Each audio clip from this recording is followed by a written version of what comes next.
আপনার Facebook profile বা পেজে কোন কোন দেশের ফেসবুক ফ্রেন্ডরা ফলো করেছে, অর্থাৎ ইন্ডিয়া, ভারত, পাকিস্তান, কোন কোন দেশ, সেটা কীভাবে দেখবেন? ওকে, প্রথমে আপনি প্রফেশনাল ড্যাশবোর্ডে একটা ক্লিক করে দেবেন। ক্লিক করে দেওয়ার পর এখান থেকে আপনি সোজা এই যে ইনসাইটস একটা ক্লিক করে দেবেন। ইনসাইটস উপরে থাকবে, তারপর নিচের দিকে স্ক্রল করে আসবেন। আসার পর এখানে দেখেন লাস্ট 28 দিন, অর্থাৎ আমার টোটাল ফলোয়ার দেখেন 5229, আর সিওল একটা ট্যাপ দিয়ে দেবেন। ওকে, এই যে সিওল আছে এখানে দেখেন এই যে টোটাল ফলোয়ার শো করতেছে।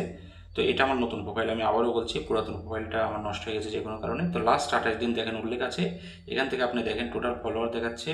এখন কোন কোন দেশের লোক আপনাকে ফলো করেছে সেটাও আমি দেখিয়ে দিচ্ছি। এই নেট ফলোয়ারের পাশে এই দেখেন লাস্ট এতজন ফলোয়ার, আপনি স্ক্রল করে নিচের দিকে আসবেন না। ওকে, আসার পর আপনি এখান থেকে সোজা এই যে এইখানে দেখেন বাংলাদেশের লোক এত পার্সেন্ট, তারপরে দেখেন নিচে আরেকটা দেশ আছে ইন্ডিয়া, তারপরে হচ্ছে সৌদি আরব, তারপরে হচ্ছে মালয়েশিয়া, প্রত্যেকটা কিন্তু শো করতেছে এখানে। ওকে, আশা